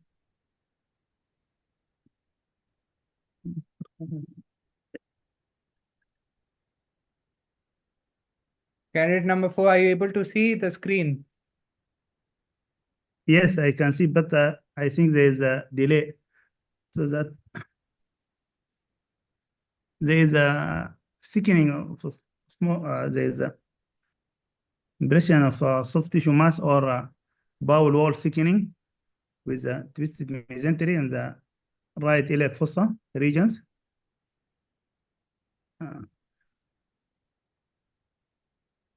I would like to trace the bowel lobe so that the confirm and look at the transitional point. I think the large bowels appear normal, no, not dilated here. So that, but I will try to start from the anus and looking backward to see if there is dilatation or not.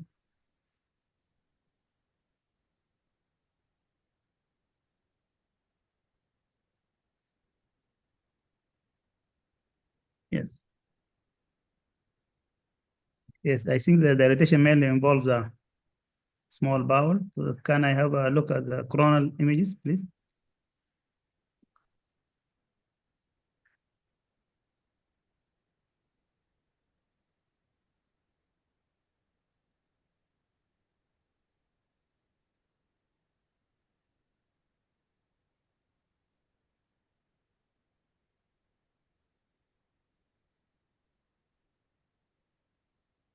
I think the mass seen in the right iliac fossa representing a twisted cecum is giving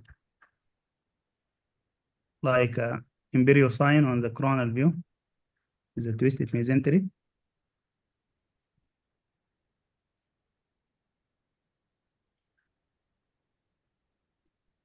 I would like to see if there's any free air or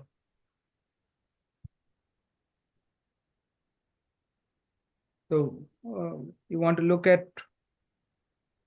long window to see if there's any free air or portal venous gas.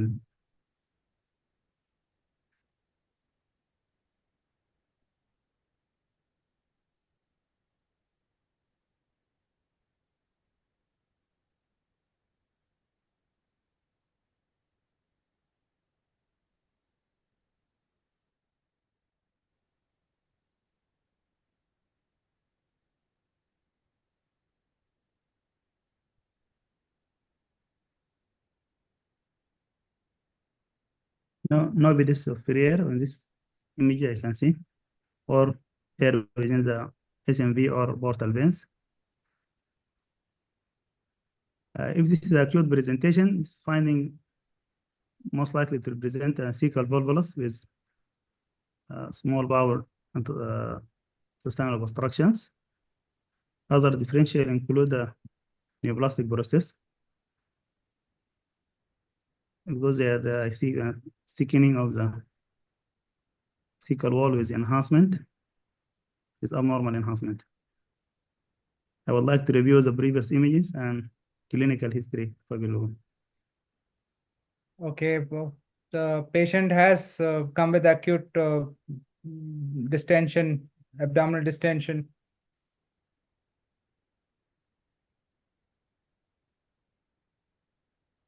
This acute presentation is finding most likely to present a cecal volvulus with small intestinal obstructions. Okay, why do you say volvulus? Is there anything which points towards volvulus? The cecum on the coronal image giving the appearance of imperial sign or with a wearable sign of the mesentery on the right iliac fossa region. Okay. Okay, we'll go to the next case.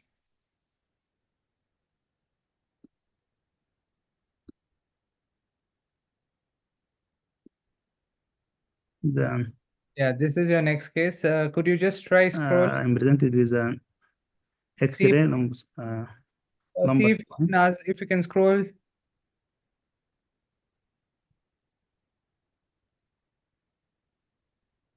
I will try.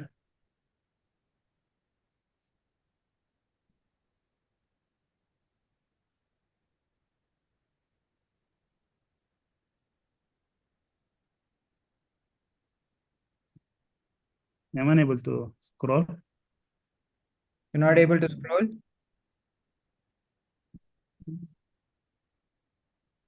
I have a request. Yeah. I am unable. Okay, let me scroll it for you. Just stop scrolling, I'll scroll it for you. Okay.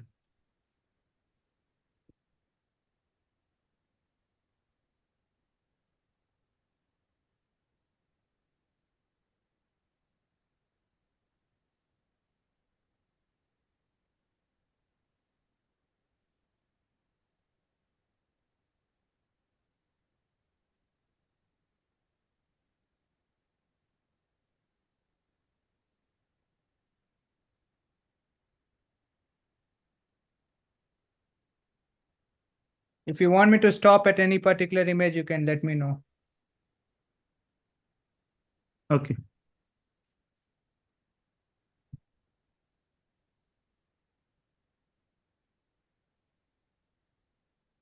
Can you Which particular section you want me to stop? Sorry, but my connection is weak, so that can you scroll again for me? I didn't see all the. Okay, no problem.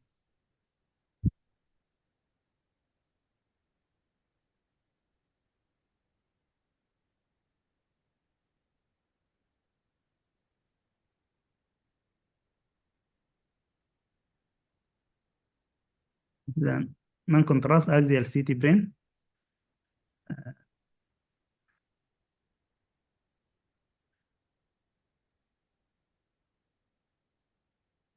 You can see that there's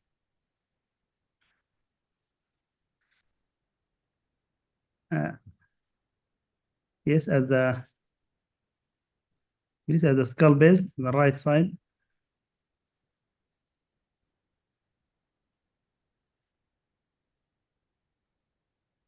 Yes.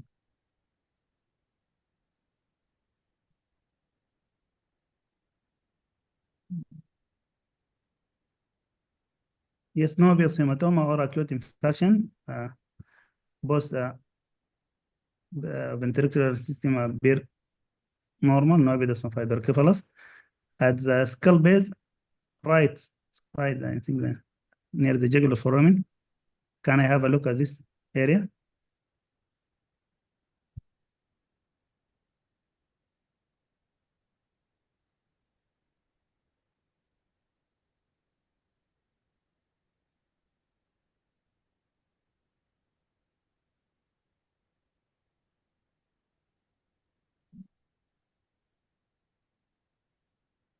Are you happy with this? Yes. Yes.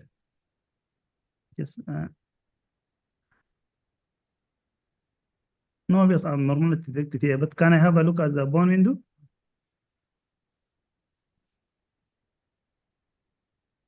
Yeah,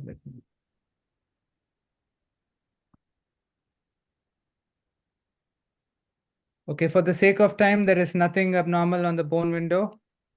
The patient has come with history of dizziness and some eye disturbances and headache. Okay.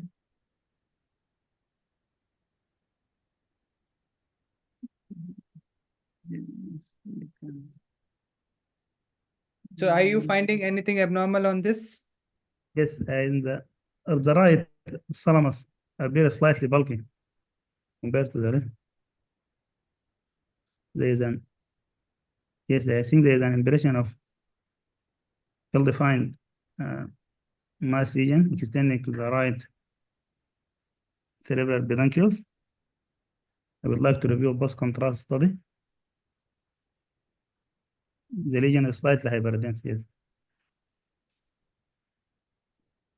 On post-contrast study, the lesion showed heterogeneous enhancement, heterogeneous ring-like enhancement with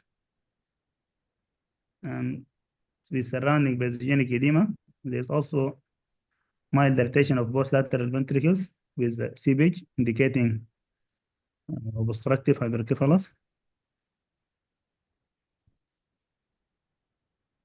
No other similar lesions. Differential include primary tumors like GBMs or solitary metastases. Infection like TB is less likely considering the soft tissue component. I would like to review the previous images, and this patient need further evaluation at MDT, refer to MDT imaging, and further evaluation by contrast enhanced MRI plus MRS is possible. Okay. Let me go to the next case.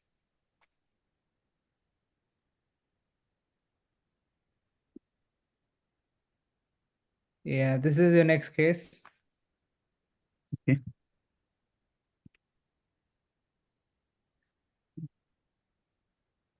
I am provided with a axial contrast enhanced CT abdomen. First impression, there is a liver is look cirrhotic with a large suspicious focal lesions. There is also ascites, and I would like to further characterize hepatic lesions.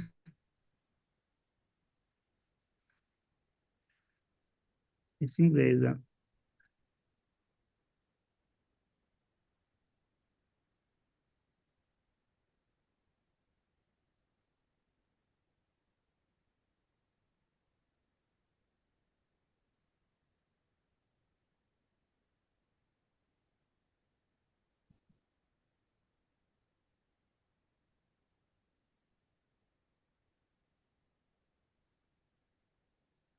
So what do you think?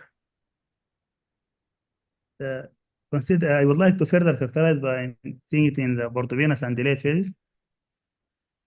Okay, we don't have that. We went ahead and did MRI. Yes. This is a MRI arterial phase images. Yes. So let me just put it, yeah.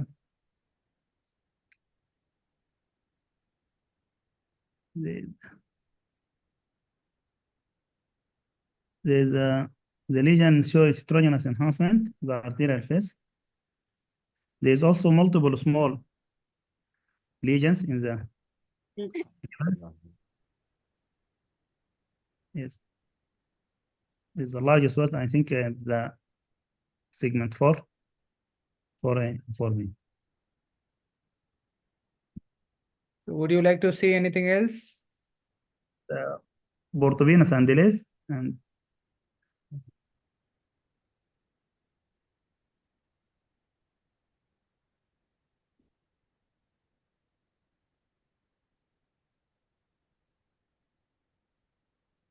yes, the lesion showed washout in the portovenous.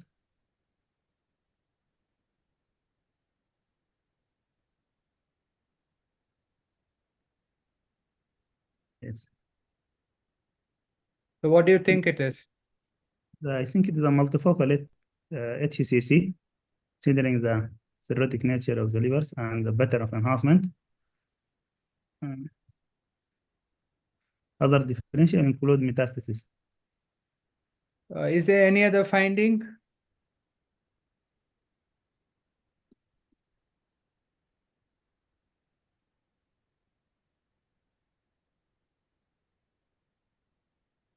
Okay, let me give you the feedback. Yes. So we'll start with this case.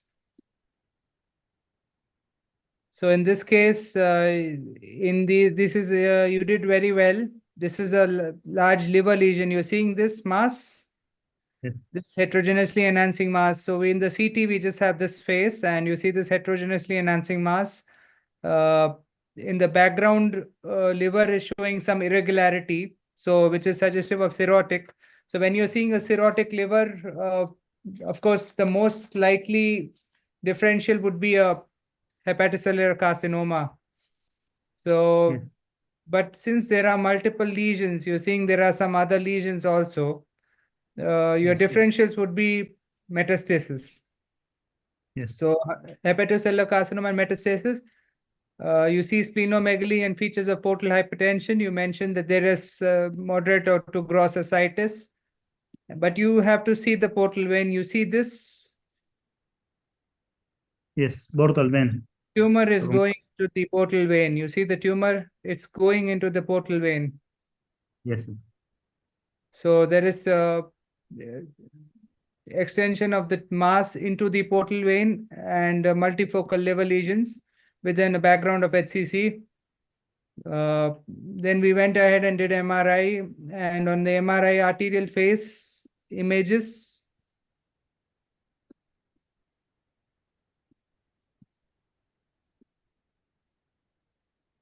you see that there are multiple lesions are showing early arterial enhancement. Yes. So they're showing arterial enhancement. You see that the tumor is going into the portal vein. So it's enhancing within the portal vein. So that's a tumor thrombus within the portal vein with multiple hyper-enhancing liver lesions. And these lesions are getting washed out on the portal venous flare. So you see early washout. You're seeing this? Yes. You see all these lesions are showing washout on portal venous face. So also you see the portal vein, the tumor extending into the portal vein. So you have an early arterial enhancement and washout on the portal venous face, which is very suggestive of HCC. In a background of cirrhotic liver, it has a very high probability of HCC with tumor thrombus within the portal vein. The differentials, as I mentioned, would be hypervascular liver metastasis if the patient has a known malignancy, but in HCC, in the background of cirrhosis, HCC should be your first consideration. So you did well. Let me go to the next case. So this is a very subtle finding. On the non-contrast CT, you don't see much, but when you see very carefully, you see this lesion. So you see, compare the other side. Are you seeing the left side? And Yes. you see the right side, you see that there is some lesion. So initially you did not pick it up because it is very subtle. Yes. But you need to see carefully, and you see some asymmetry over here, and you need to raise the suspicion that there is a so this case was missed by the reporting radiologist. Initially it was reported as normal, but there is some asymmetry. If you carefully observe, there is some lesion over here with some hypoadnating area within. We went ahead and did a contrast, and in the contrast the patient has worsened. You see that there is hydrocephalus, which was not seen earlier. So the patient has developed hydrocephalus, and you see this mass is pressing onto the third ventricle. You see it is pressing onto the third ventricle and showing heterogeneous enhancement. So you need to, when you see this, you need to always look at the coronal sections, look for any brainstem herniation. So I don't see, there is no obvious brainstem herniation, but there is hydrocephalus. So you need to immediately pick up the phone and inform the reporting, the duty neurosurgeon about this.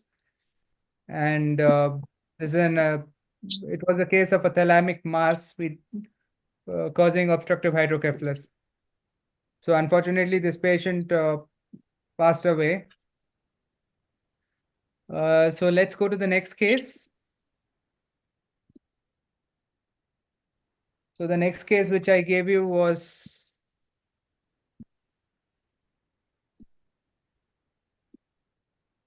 this one. So in this case, you see, you picked up the finding that there is definite dilatation. You're seeing there is multiple dilated bowel loops. The stomach is dilated. The stomach is actually quite dilated. There are multiple dilated small bowel loops.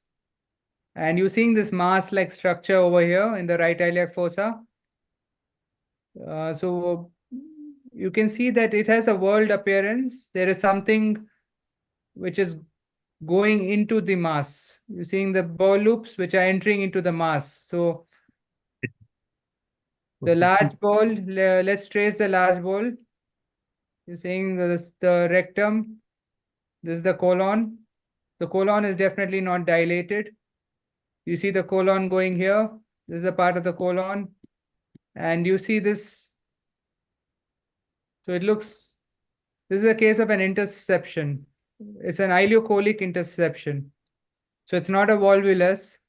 If you see images of a cecal volvulus, which was your diagnosis, cecal volvulus looks quite different. You will see a very dilated cecum, which is extending almost till the abdomen, till the diaphragm. You see a very dilated cecum, and you see twisting of the mesentery. But here you see twisting, but there is no dilatation of the cecum. It's more like a